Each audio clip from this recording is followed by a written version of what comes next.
तो जब हम काम पे आते हैं ना, तब हमें खेती वाला बहुत इज्जत देता है, बहुत हमें जो बोलते हैं वो खाना हमें खिलाता है, ठीक है।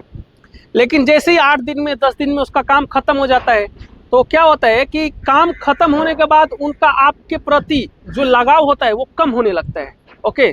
और वो खाना भी टाइम पे नहीं देते। उसके बाद वो खाना भी मतलब रात का भी खाना ला देंगे, रात का भात बचा रहेगा तो उसको सुबह आप भूज कर हल्दी डाल के ला कर दे देंगे, मतलब आपकी बिल्कुल भी केयर करना बंद कर देंगे। आप मजबूर हो जाओगे वो सब खाना खाने के लिए। कभी कभी तो खाना ही नहीं आता है, मशीन पे बैठे बैठे रास्ता देखना पड़ता है कि खेती वाला कब आएगा। कॉल करने पे बोलता है अरे मैं आज यहाँ आ गया हूँ, वहाँ आ गया हूँ, आज खाना नहीं ला पाऊंगा, तुम बाहर से कुछ खा लो। और खेती में दुकान विकान होता नहीं है, आदमी बहुत बुरा फंस जाता है, ठीक है। कभी कभी तो रोने का दिल करने लगता है कि यार मैं कहाँ आके फंस गया, ठीक है। नमस्कार भाइयों, स्वागत है आप सभी का मेरे यूट्यूब चैनल पोकलैंड हार्डवर्क में। मेरे भाई, मैं अपने इस चैनल पे अपना अनुभव बताता हूँ, जो सच है वही बताता हूँ। अपने लाइक और व्यूज़ के लिए कुछ भी झूठा बात नहीं बोलता हूँ, ठीक है।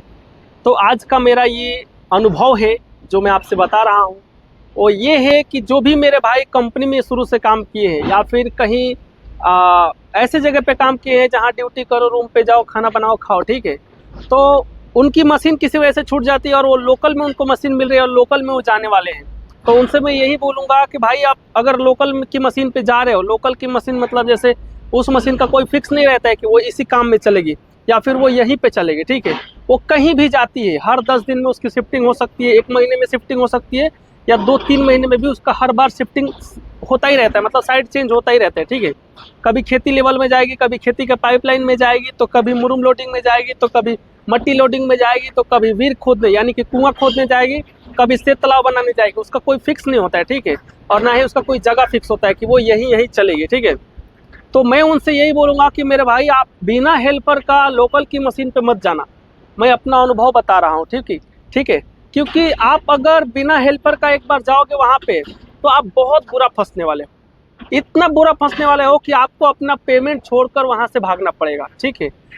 और क्या होता है, मैं ये बात क्यों बोल रहा हूँ वो आपसे बता रहा हूँ, ठीक है। होता ये है कि आप जब बात करते हो सेठ से कि मशीन कौन सी है, वो बताता है ये मशीन है, काम क्या चलता है, तो बोलता है लोकल का काम चलता है।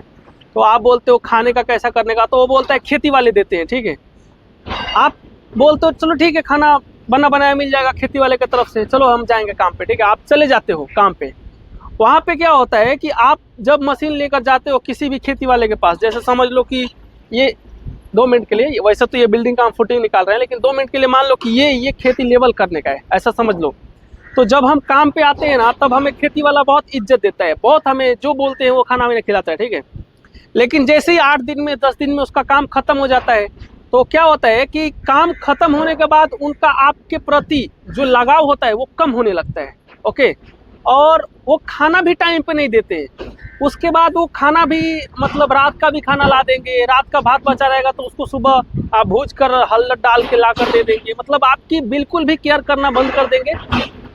आप मजबूर हो जाओगे वो सब खाना खाने के लिए। कभी कभी तो खाना ही नहीं आता है, मशीन पे बैठे बैठे रास्ता देखना पड़ता है कि खेती वाला कब आएगा। कॉल करने पे बोलता है अरे मैं आज यहाँ आ गया हूँ, वहाँ आ गया हूँ, आज खाना नहीं ला पाऊंगा, तुम बाहर से कुछ खा लो।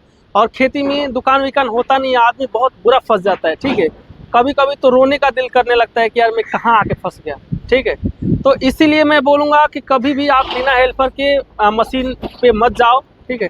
जब आप सेठ को बोलोगे कि सर वो खाना नहीं दे रहा है, तो वो बोलेगा हाँ क्या, ऐसा बात करेगा जैसे उसको पता ही नहीं है। वो बोलेगा ठीक है, शाम तक हम उठवा लेते हैं मशीन, रात तक उठवा लेते हैं, रात को भी टेलर नहीं भेजेगा, कल उठवा लेते हैं।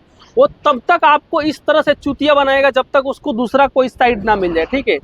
और कोई भी मालक जब तक साइड नहीं मिलता तब तक मशीन नहीं उठाता, क्योंकि मशीन का जो उठाने का भाड़ा होता है वो काम वाला देता है, ठीक है। और कोई भी मालक नहीं चाहेगा कि अपने जेब से 5,000-6,000 रुपये हम टेलर का भाड़ा दे। वो 5,000 रुपये डालकर कहाँ ले जाएगा, अपने जमीन में उतारेगा, वहाँ पे उतार करके उसको क्या फायदा है भाड़ा देकर। इसीलिए उसे आपकी तकलीफों से मालिक को कोई मतलब नहीं होता है। वो झूठ बोलता है कि हम रात को उठवा लेंगे, 2 दिन में उठवा लेंगे, 1 दिन में उठवा लेंगे। खेती वाले को बोलेगा, वो भी थोड़ा बहुत सुनेगा, 1-2 टाइम लाएगा, फिर आपको वैसे ही एडजस्ट करना पड़ेगा।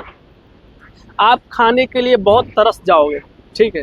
अगर आपका हेल्पर रहेगा, आप उसका पेमेंट फिक्स कर लोगे, 6-7 हज़ार 8 हज़ार जो भी पेमेंट आप फिक्स करोगे, 3,000 रुपये तुम्हारा खाने का, 3,000 हेल्पर का खाने का, 6,000 रुपये आप पेमेंट के साथ ही ले लोगे। तो सेठ के तरफ से गैस रहता है, बर्तन रहता है। और ये मत सोचो कि रूम मिले ना मिले, आप टेंट ले लो, मैं टेंट में रहा हूँ, मैंने 6 साल मेरा टेंट में गुजारा है। अभी ये दूसरा साल चालू है जो मैं सिटी में आकर मशीन चला रहा हूँ और रूम लेकर रहता हूँ, ठीक है। नहीं तो मैं टेंट में ही रहता था। टेंट की जो ज़िंदगी होती है ना, बहुत सुकून की होती है।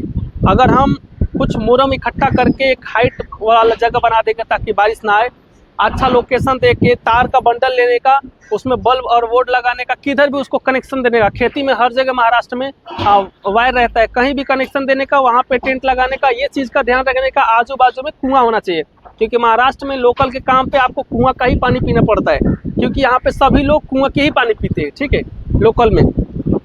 तो आप अपना लाइट लगाओगे, अपना मोबाइल चार्ज करोगे अपने जो टेंट रहेगा उसमें, और टेंट को हमेशा पेड़ के नीचे लगाने का, क्योंकि जब धूप होता है तो वहाँ पे आपको ठंडक मिलेगी। बारिश भी हुआ तो आपको ज़्यादा कोई प्रॉब्लम नहीं होगा। और हाइट पे लगाने का, टेंट को मजबूती से लगाने का, ताकि वो हवा हुआ है तो उड़े ना। मजबूत टेंट आता है, उसमें आप सुकून से रह पाओगे अच्छे से। टेंट को रखने का कोई जानवर नहीं, ऐसा गाँव थोड़े, शहर थोड़े जो कुत्ता घुस जाएगा वहाँ। खेती में कोई कुत्ते भी नहीं भटकते हैं। आपका खाना सेफ रहेगा, आप सुरक्षित रहोगे वहाँ पे, ठीक है। किसी और के घर जाने से, एक मशीन पे सोने से बेहतर है कि आप अपना टेंट में रहो, ड्यूटी करो और टेंट में रहो, अपना जो मर्जी वो बनाकर खाओ। 6,000 रुपये होता है, 3,000 हेल्पर का, 3,000 आपका, 6,000 रुपये। आप हफ्ते में 2-3 बार चिकन खाओगे, 2 ट्रे अंडा खाओगे, मतलब बढ़िया खाना खाओगे ना, तो भी आप दोनों का जो खर्चा निकलता है वो 4,000 रुपये, 2,000 रुपये आपका बच जाएगा, ठीक है। तो मैं यही बोलूँगा कि आप अपने मनपसंद का खाना खा पाओगे। एक अच्छे से आपको कंफर्टेबल जगह मिल जाएगा रहने के लिए। आप वहाँ पे किसी से भी बात करो, कितना ही ज़्यादा साउंड में मूवी देखो, रात तक जगो, कोई किसी को लेना देना नहीं रहेगा। खेती वालों के पास बहुत प्रॉब्लम आ जाता है। ये बस कहने में और सुनने में अच्छा लगता है कि खेती वाला तुमको रहने का जगह देगा, खेती वाला तुम्हें खाने को देगा, ठीक है। जैसे ही खेती वाला का काम खत्म होता है ना, वो अपनी औकात दिखा देता है। और मादरचोद सेठ लोग, बहनचोद, उनको कोई फर्क नहीं पड़ता कि तुम बिना खाए रह रहे हो या कैसे जी रहे हो। उनको इस चीज़ से कोई फर्क नहीं पड़ता है। जब तक काम नहीं मिलता वो मशीन नहीं उठवाते हैं। तो मैं यही कहूँगा कि बिना हेल्पर का आप लोकल में मशीन चलाने मत जाओ। हेल्पर रहेगा तो आपका खाना बना कर देगा, हर जो भी आपको काम रहेगा, ग्रीस मारने का रहेगा, मशीन साफ करने का रहेगा, या फिर आप अकेला खेती में रहोगे तो उसके साथ रहोगे तो अच्छा लगेगा। आप दोनों एक दूसरे से बातें करोगे, मोबाइल चलाओगे, हर चीज़ रहेगा। बस आप टेंट में रहो, खेती वाले के भरोसे ना जाओ, अपने हेल्पर के साथ रहो। मेरा बस यही कहना था और ये मेरा अनुभव है, क्योंकि मैंने भी कभी खाने के लिए रोया है। एक ही टाइम मादरचोद खाना लाता था, सुबह तो नाश्ता नहीं लाता है, दोपहर को खाना ला कर दे देगा, बोलेगा इसमें से ही रात को खाना है, इतना दूर कौन आएगा खाना लेकर, और उसी में से खाने का दोपहर को भी, और उसमें से ही बचा कर रात को भी खाना है। तो इस तरह के मैंने दिन गुजारे हैं। तो मैं नहीं चाहता कि मेरा कोई भी भाई फंसे। तो एक बार मैं फिर से आपसे हाथ जोड़ के प्रार्थना करता हूं कि अगर आप लोकल की मशीन पे जा रहे हो तो बिना हेल्पर के मत जाना। भले ही आपको मशीन ना मिले तो यहाँ से वापस घर चले जाना, लेकिन बिना हेल्पर के वहाँ मत जाना। ऐसे जोश में तो चले जाओगे, नहीं मैं रह लूँगा बिना हेल्पर का, अरे 1-2 दिन खाने का दिक्कत होगा वो भी एडजस्ट कर लूँगा। लेकिन नहीं भाई, दिक्कत इतनी बढ़ जाती है ना कि पेमेंट का, माँ का भोसड़ा पेमेंट भी छोड़ कर जाना पड़ता है, ठीक है। तो मैं मेरा अनुभव बता रहा हूँ भाई। अगर आपको मेरी बातों पे यकीन हो तो बिना हेल्पर के कभी भी लोकल की मशीन पे मत जाना, ठीक है।